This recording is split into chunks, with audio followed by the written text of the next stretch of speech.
സുമയ്യ റളിയല്ലാഹു അൻഹ. ഈ ചരിത്രം ഒരിറ്റു കണ്ണീർ ചിന്താതെ നിങ്ങൾക്ക് കേട്ടു തീർക്കാൻ കഴിയില്ല കൂട്ടുകാരെ. നെടുവീർപ്പുകളോടെയാണ് യാസിർ റളിയല്ലാഹു അൻഹുവിൻ്റെ കുടുംബം ഓരോ ദിവസവും തള്ളി നീക്കിയിരുന്നത്. യാസിർ റളിയല്ലാഹു അൻഹു ആണ് കുടുംബനാഥൻ. ഭാര്യ ബീവി സുമയ്യ റളിയല്ലാഹു അൻഹ, ഏകപുത്രൻ അമ്മാർ റളിയല്ലാഹു അൻഹു. 3 അംഗ സന്തുഷ്ട കുടുംബം. മറ്റൊരു പുത്രൻ അബ്ദുള്ള മുമ്പെന്നോ കൊല്ലപ്പെട്ടിരുന്നു. സംഘർഷം കത്തിപ്പടരുന്ന മക്കയുടെ മലമടക്കുകളിലൊന്നാണ് ഇവരുടെ കൂര. സന്ധ്യ മയങ്ങുന്നതോടെ കലാപക്കാർ പുറത്തിറങ്ങും. കുന്തം, കുറുവടി, കൊടുവാൾ, ശൂലം, വാൾ എന്നീ മാരകായുധങ്ങളുമായി അക്രമികൾ ഒറ്റക്കും സംഘം ചേർന്നും നടക്കുകയാണ്. അബൂജഹല്, ഉത്തുബത്ത്, ഷൈബത്ത്, ഉക്കുബത്ത് തുടങ്ങിയ കൊലകൊമ്പന്മാരാണ് അക്രമത്തിന് നേതൃത്വം നൽകുന്നത്. ഇസ്ലാം വിശ്വാസികളുടെ ഭവനങ്ങൾ തിരഞ്ഞുപിടിച്ചവർ തീവെക്കുന്നു, സാധനങ്ങൾ നഷ്ടപ്പെടുത്തുന്നു, സ്ത്രീകളെ നഗ്നരാക്കുന്നു, വെട്ടിക്കൊലപ്പെടുത്തുന്നു. പ്രതികരിക്കാനും പ്രതിഷേധിക്കാനും കെൽപ്പുള്ള ഇസ്ലാം വിശ്വാസികളില്ലാത്തതിനാൽ അക്രമം നിർബാധം തുടരുന്നു. പേപ്പട്ടികളെപ്പോലെ ഓടി നടക്കുന്ന അക്രമികൾ ഇസ്ലാം വിശ്വാസികളെ തിരഞ്ഞുപിടിച്ചു കടിക്കുന്ന ആ കാബാലികരുടെ ആവശ്യം ഒന്നുമാത്രം: ജനങ്ങൾ ഇസ്ലാം കയ്യൊഴിക്കണം, മുഹമ്മദ് നബിയെ തള്ളിപ്പറയണം. ഇഷ്ടദൈവങ്ങളായി ഇത്രയും കാലം ആരാധിച്ചിരുന്ന ബഹുദൈവങ്ങളെ കൈയൊഴിയണമെന്നാണ് മുഹമ്മദ് നബി ഉപദേശിക്കുന്നത്. ലാത്ത, ഉസ്സ തുടങ്ങിയ നമ്മുടെ വിഗ്രഹങ്ങളെ കുറ്റം പറയുകയോ അതിവിടെ സമ്മതിക്കില്ല. നമ്മുടെ അപ്പച്ചന്മാർ കാണിച്ചു തന്നതാണ് ഈ വിഗ്രഹപൂജ. അത് വേണ്ടാന്ന് പറയുന്ന ഒരു അള്ളാഹുവും മുഹമ്മദും ഇവിടെ വേണ്ട. മക്കയിലെ നാട്ടുപ്രമാണിമാർ ഞങ്ങളാണ്. ഞങ്ങൾ വിധിക്കുന്നതേ ഇവിടെ നടക്കൂ. അത് അംഗീകരിക്കാതെ മുഹമ്മദിൻ്റെ ഇസ്ലാം സ്വീകരിച്ച ആരെയും ഞങ്ങൾ വെറുതെ വിടില്ല. നടക്കുന്ന വാർത്തകളാണ് യാസിർ റളിയല്ലാഹു അൻഹുവും സുമയ്യ റളിയല്ലാഹു അൻഹായുടെയും കാതുകളിൽ മുഴങ്ങിയിരിക്കുന്നത്. ഓരോ വാർത്തയും മനസ്സിലുണ്ടാക്കിയ മുറിവുകളിൽ നിന്ന് രക്തം വാർന്നൊഴുകി. ബിലാൽ എന്ന പാവപ്പെട്ട സഹോദരനെ ഉഖബത്ത് ക്രൂരമായി മർദ്ദിക്കുന്നതായി അറിഞ്ഞു. ഉഖബത്തിൻ്റെ വീട്ടിലെ വേലക്കാരനാണ് ബിലാൽ റളിയല്ലാഹു അൻഹു. ഇസ്ലാമിൻ്റെ സന്ദേശവുമായി തിരുനബി സല്ലല്ലാഹു അലൈഹി വസല്ലം വന്നപ്പോൾ അത് അദ്ദേഹം സ്വീകരിച്ചു. അതറിഞ്ഞ മുതലാളിക്ക് അരിശം കത്തിയാളി. അയാൾ ക്രോധത്താൽ പല്ലിറൊമ്മി ബിലാൽ റളിയല്ലാഹു അൻഹുവിനെ പിടിച്ചു വസ്ത്രാക്ഷേപം നടത്തി. മക്കയുടെ ചുട്ടുപഴുത്ത മണലിൽ കിടത്തി കഴുത്തിൽ കയറിട്ട് കുരുക്കി. ഇരുവശത്തും കുട്ടികളെ നിർത്തി കയറ് വലിപ്പിച്ചു. ശ്വാസം കിട്ടാതെ കണ്ണു തുറിച്ചപ്പോഴും ബിലാൽ റളിയല്ലാഹു അൻഹു കിട്ടാവുന്ന ശബ്ദം ശേഖരിച്ചു ഉച്ചത്തിൽ വിളിച്ചു പറഞ്ഞു: അഹദ്, അഹദ്, അള്ളാഹു ഒരുവൻ മാത്രം. ദിവസങ്ങളോളം തുടർന്ന ഈ ക്രൂരത ഒരിക്കൽ സിദ്ദീഖുൽ അക്ബർ റളിയല്ലാഹു അൻഹു കാണാനിടയായി. എന്തിനാണ് ഉഖബത്തെ ഈ പാവ മനുഷ്യനെ പീഡിപ്പിക്കുന്നത്? ഇവൻ ചെയ്ത തെറ്റെന്താണ്? ഇവനെ നീ എനിക്ക് തന്നേക്ക്. അരിശം മൂത്ത ഉഖബത്ത് ആക്രോശിച്ചു: അബൂബക്കറെ, എന്നാൽ നീ കൊണ്ടുപോയിക്കോ ഇവനെ. എനിക്ക് വെറുതെ വേണ്ട, ഞാൻ പണം തരാം. എൻ്റെ അടിമയായി വീട്ടുവേലക്ക് കൊണ്ടുവന്ന ഇവൻ ഇപ്പോൾ ഒരു പുതിയ മറ്റൊരു വിശ്വാസവുമായി നടക്കുകയാണ്. അള്ളാഹു ഒരുവൻ മാത്രമാണെന്നാണ് ഇവൻ പറയുന്നത്. അതെനിക്ക് പൊറുക്കാൻ കഴിയും അബൂബക്കറെ. അവൻ വേറെ തെറ്റൊന്നും ചെയ്തില്ലല്ലോ. ശരി, ഞാൻ അവൻ്റെ അടിമച്ചങ്ങല പൊട്ടിച്ചു കൊള്ളാം. സിദ്ദീഖ് റളിയല്ലാഹു അൻഹു പണം കൊടുത്ത് ബിലാലിനെ വാങ്ങി രക്ഷപ്പെടുത്തി. ഈ നരനായാട്ട് ഒരു ദിവസം തങ്ങളുടെ വീട്ടിലും എത്തുമെന്ന് സുമയ്യ റളിയല്ലാഹു അൻഹ ഉറപ്പിച്ചു. ഞങ്ങൾ ഇത്രയും കാലം കൂരിരുട്ടിലായിരുന്നു.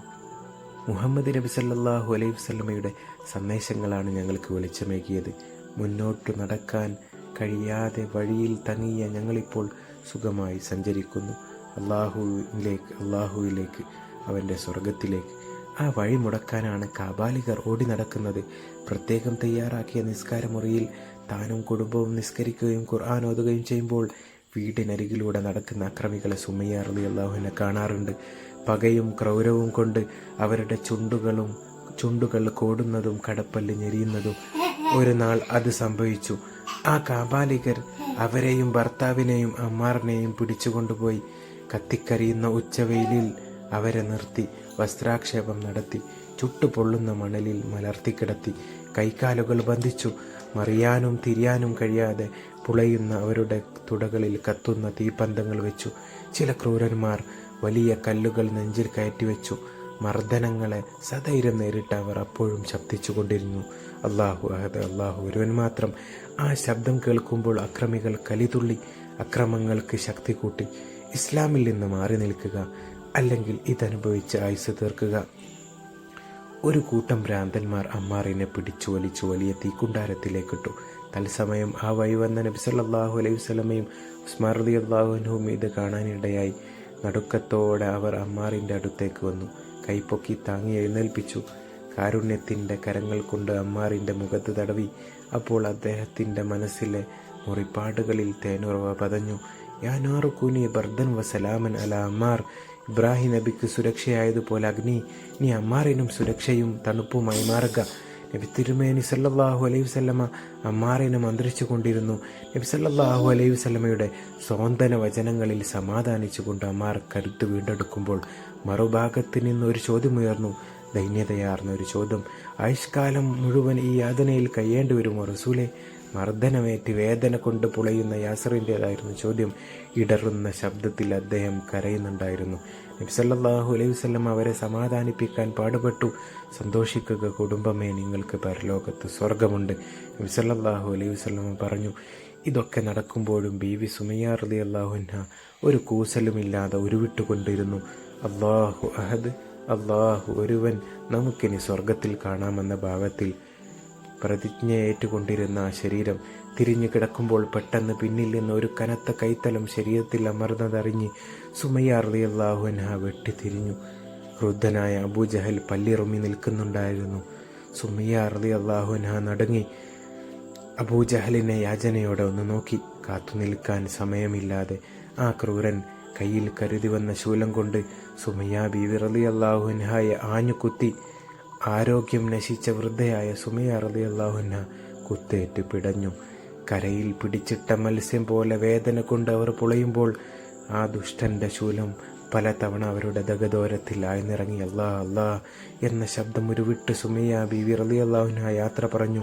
അവസാന യാത്ര, തിരിച്ചു വരാൻ കഴിയാത്ത ലോകത്തേക്ക്. ഇസ്ലാമിലെ ആദ്യത്തെ രക്തസാക്ഷി, തൻ്റെ പ്രാണസഖി രക്തസാക്ഷിയാകുന്നത് കണ്ടുകിടക്കാൻ യാസിറിന് കഴിഞ്ഞുള്ളൂ. വേദന തിന്നു മരവിച്ച ആ ശരീരത്തിൽ അപ്പോഴും മരവിക്കാത്ത രണ്ട് അവയവങ്ങളുണ്ടായിരുന്നു, നാവ്, ഹൃദയം. തൗഹീദിൽ അടിയുറച്ച് അപ്പോഴും അദ്ദേഹം ഉരുവിട്ടു, അല്ലാ അല്ലാ. അല്പനേരം കഴിഞ്ഞപ്പോൾ ഞെരങ്ങി കരഞ്ഞിരുന്ന യാസിർ റളിയല്ലാഹു അൻഹുവിൻ്റെ ശബ്ദവും തീരെ കേൾക്കാതായി.